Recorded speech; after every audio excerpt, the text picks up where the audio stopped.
welcome back to our channel, Off Grid Homestead Our Way. And my name's Melissa. I'm Grant. How are you?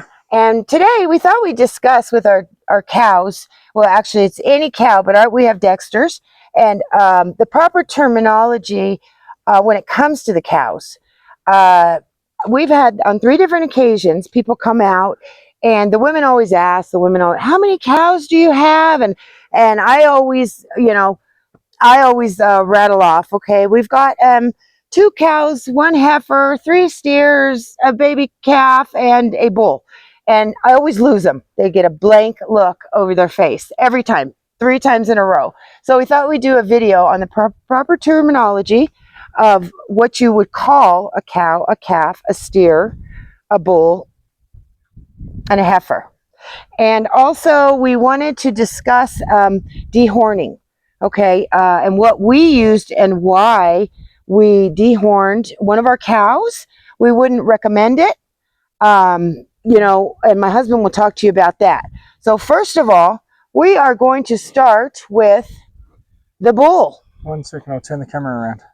Okay, so we're going to start with the bull over here, and the bull has one purpose here. Well, actually 2, but one purpose is like an hour and a half through the year, and that is to get our ladies pregnant, the cows pregnant. So how you know a cow is a bull is you go around to the back there, if you'll let us go around. If you'll let us, and he's got some balls hanging, testicles, excuse me. That right there, under there, right there behind his tail, that's a bull. That's how you know it's a bull. Now, a steer, and this might be silly to some people, but you'd be amazed how many people don't know these things, because I didn't till my husband told me, until I started raising cows. Now here, this is a steer, and a steer does not have those testicles or hanging. He's been castrated. Been castrated. We do that here at about a month and a half to 2 months old, depending if they've dropped. Whether they've dropped far enough to get the band on them. So we use a band. Here's a baby one, and if you notice, his still has not dropped. Hasn't dropped off yet. See, it's still kind of hanging there. So you can just see it. So he's a steer. He's a baby steer. But they shrivel up and they go away. That means they can't breed. Those are the boys. Now we have cows, which are cows that have already had babies. So we have 2 of them. So we have the black one, which is dairy. Up there. Okay, and she's a cow because she's already had births. And we have Dixie, who we're milking now, but she's a cow. And now we have a heifer, and a heifer has not had a baby yet. She's pregnant. She's due in, I believe, July, but she still has not calved yet, so she would be a heifer. That is a cow that has not calved. And then we have a calf, which we've shown, Redford. Yeah, Redford. Where he's just a little baby. He was born a baby bull, but we castrated him, made him into a steer. Now, Grant's going to show you. So, what we use to castrate the cows. Watch out, guys. Is in this box here that all the cows are playing with. Yeah, and he's going to show you what we used. So to castrate the cows, we use the tool. This tool here. And that little guy right, that's honey. That's our little honey. And anyway. So basically you put one of these little rubbers on here and you force it open. It stretches open. You slide it, put the testicles through, pull them down, make sure you've got both. You let it go and pull out, and that's it. It's as easy as that. And after about 8 weeks, they'll just drop off. And there's no surgery. Some people do it different. They can surgically remove them. I don't like that just because of infection, and I've always been brought up using the ring, so that's what we use. That's what we use. And it usually, what he'll do is they'll lay down like for 2 days. They'll keep up with the herd, but they'll just go lay down. So they're a little uncomfortable for about 2 days, and then it kind of wears off, I've noticed. Yes. Okay, that's when you castrate.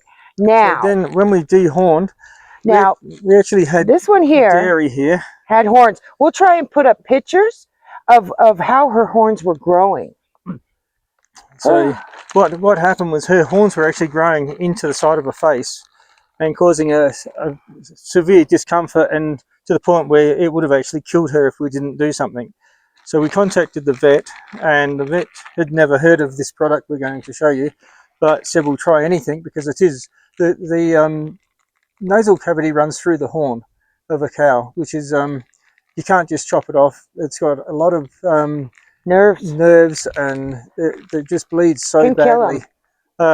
We actually had her horns tipped twice before we decided to have to remove them completely, because every time we cut the tips off, they grew closer and closer to her face, until in the end they were putting pressure on her skull constantly.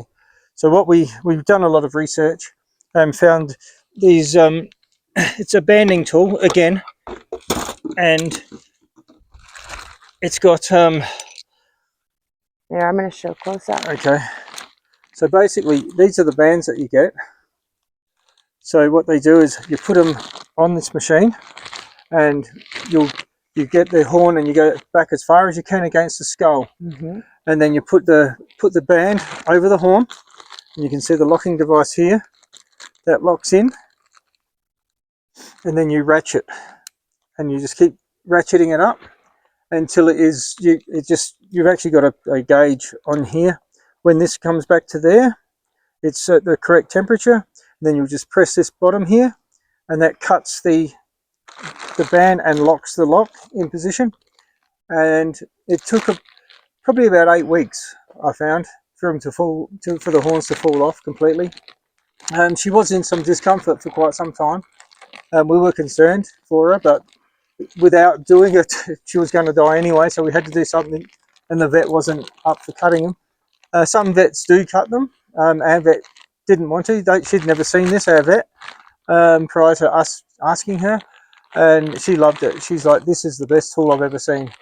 In fact, she's asked whether she could borrow it if she ever needed to, if she has this problem again. So that's what we use.